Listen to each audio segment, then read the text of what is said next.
Dhanik Bharat Educational Institutions, Inter, IIT, JEE, NEET, admission opened. జపాన్లో భారీ భూకంపం సంభవించింది. కుమామోటో నగరంలో రిక్టర్ స్కేలుపై 7.1 తీవ్రతతో భూకంపం సంభవించింది. వెంటనే సునామీ హెచ్చరికలు జారీ చేసింది జపాన్ ప్రభుత్వం. భూకంపం తీవ్రతతో 3 అడుగుల ఎత్తు వరకు సునామీ అలలు ఎగిసిపడ్డాయి. జపాన్ దక్షిణ భాగంలోని క్యూషు ద్వీపంలో ఆందోళన చెలరేగింది. నాగసాకి, కాగోషిమా, సాగా, ఒయిటా, మియాజాకిలో అత్యవసర భూకంప హెచ్చరికలు జారీ చేశారు. భూకంపం తర్వాత వచ్చే ఆఫ్టర్ షాక్స్ తో అప్రమత్తంగా ఉండాలని కూడా అధికారులు హెచ్చరించారు. ఆస్తి, ప్రాణ నష్టం వివరాలని ప్రభుత్వం సేకరిస్తోంది. చారిత్రాత్మకమైన కుమామోటో కోట రాతి గోడలు కూడా కూలిపోయినట్లుగా సోషల్ మీడియాలో వీడియోలు దర్శనమిస్తున్నాయి. పలు ప్రాంతాల్లో రోడ్లు తీవ్రంగా దెబ్బతిన్నట్లుగా కూడా గుర్తించారు.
జపాన్ లో మంగళవారం సంభవించినటువంటి భారీ భూకంపానికి సంబంధించినటువంటి వీడియోస్ మనం చూసాం. ఏ విధంగా బిల్డింగ్స్ అన్ని కూడా ఊగిపోతున్నాయో కూడా మనం చూస్తున్నాం.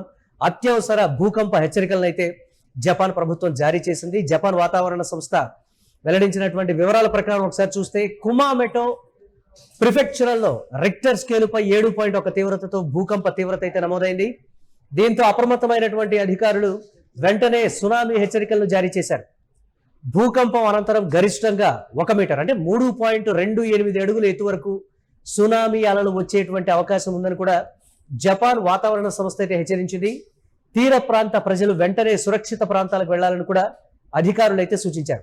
పలుమార్లు కూడా ప్రతి సంవత్సరం చాలా సార్లు భూకంపాలు అయితే సంభవిస్తుంటాయి, కానీ అవి తాత్కాలికంగా ఉండేటువంటి ఛాన్సెస్ ఉన్నాయి. కానీ ఈ సంవత్సరం అంటే 2026లో జపాన్లో సంభవించినటువంటి ప్రతి భూకంపానికి సంబంధించి మనం ఒకసారి చూస్తే తీవ్రత ప్రతి ఏడాది కన్నా ఈసారి నార్మల్ గా వచ్చేటువంటి భూకంప తీవ్రత కన్నా మించి వస్తూ ఉన్నాయి. ఈసారి చారిత్రాత్మకమైన కుమామోటో కోట రాతి గోడలు కూలినట్లుగా కూడా సోషల్ మీడియాలో వీడియోస్ రావడంతో ఒకంత స్థానికంగా ఉండేటువంటి ప్రజలు కావచ్చు, జపాన్లో ఎంతో సంస్కృతి సాంప్రదాయాలు కావచ్చు, ఇతరత్ర వీటన్నిటిని పాటించేటువంటి వారు ఒకంత ఆందోళన వ్యక్తం చేసినటువంటి పరిస్థితి యూట్యూబ్ స్క్రీన్ మీద ఎక్స్క్లూజివ్ గా మనం చూస్తున్నాం. భూకంప తీవ్రతకి అక్కడ ఉండేటువంటి బిల్డింగులు కావచ్చు, అక్కడ ఉండేటువంటి చిన్న చిన్న కట్టడాలు, చారిత్రక కట్టడాలు కూడా ఏ స్థాయిలో ఊగిపోతున్నాయి. ప్రజలందరూ కూడా వాటికి దూరంగా వెళ్ళాలి, అప్రమత్తంగా ఉండాలని అయితే చెప్తూ ఉన్నారు. ఒక అధునాతనమైనటువంటి భవనం ఏ స్థాయిలో భూకంపానికి ఊగిపోతుందో కూడా మనం చూస్తున్నాం. కానీ జపాన్లో భూకంపాలు సాధారణంగా వస్తూ ఉంటాయి. వాటి తీవ్రతకి తగినట్లుగానే బిల్డింగ్స్ కూలిపోకుండా ఉండటానికి కావాల్సినటువంటి ఒక కన్స్ట్రక్షన్ విధానంతో అక్కడ చేస్తారు. అయినప్పటికీ కూడా ఈసారి గతంలో కన్నా విపరీతంగా భూకంపం రావడం, కూలిపోయినటువంటి భవనాల సంఖ్య ఎక్కువగా ఉండడం కావచ్చు, లేకపోతే ఇతరత్ర మరణాల సంఖ్య కూడా ఎక్కువగా సంభవిస్తూ ఉండడం కావచ్చు, జపాన్ ప్రభుత్వం ఒకంత ఆందోళన అయితే వ్యక్తం చేస్తున్నటువంటి పరిస్థితి అయితే ఉంది. పలు ప్రిఫెక్చరర్లకు అత్యవసర హెచ్చరికలు అయితే జారీ చేసింది.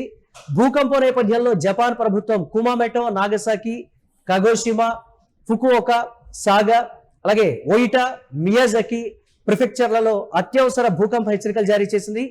ఇవన్నీ జపాన్ దక్షిణ భాగంలోని క్యూషు ద్వీపంలో ఉన్నాయి.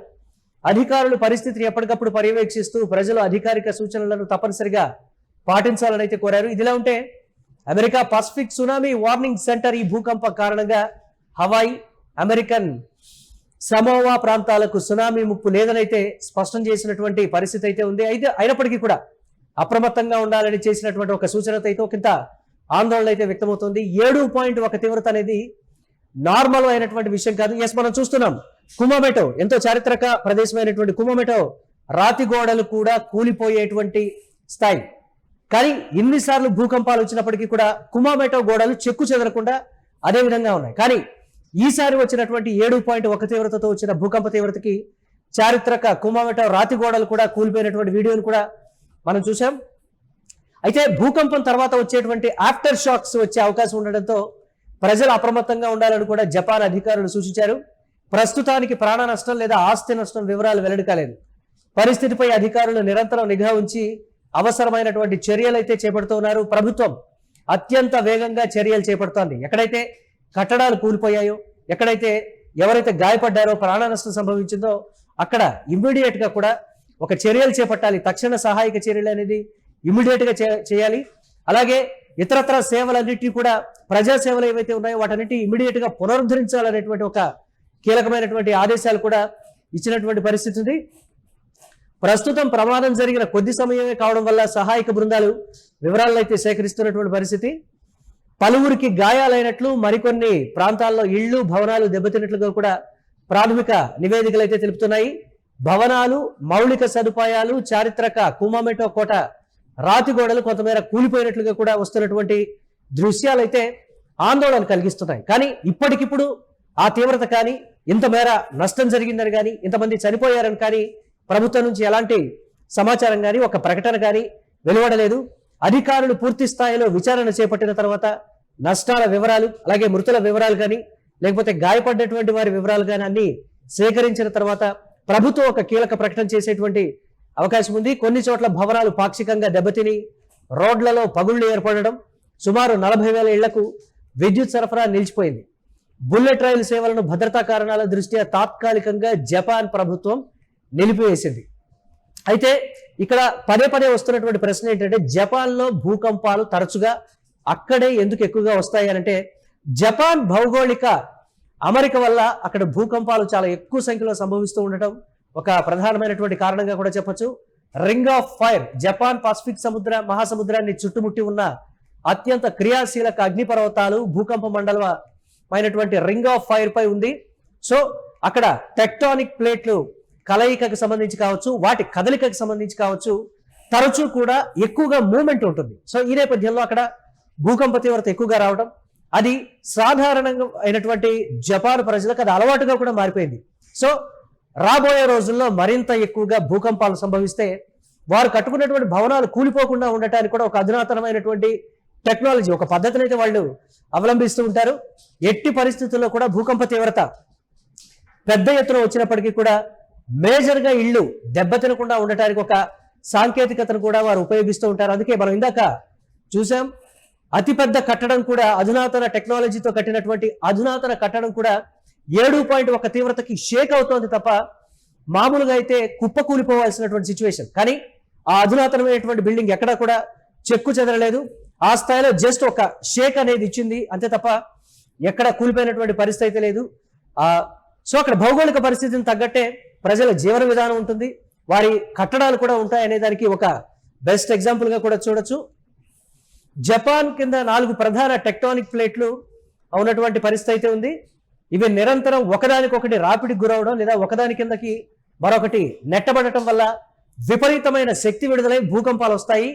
ప్రపంచంలో వచ్చే 6.0 లేదా అంతకంటే ఎక్కువ తీవ్రత ఉన్న భూకంపాలలో జపాన్ 20% జపాన్ ప్రాంతంలోనే సంభవిస్తూ ఉంటాయనడంలో ఎలాంటి ఆశ్చర్యం లేదు.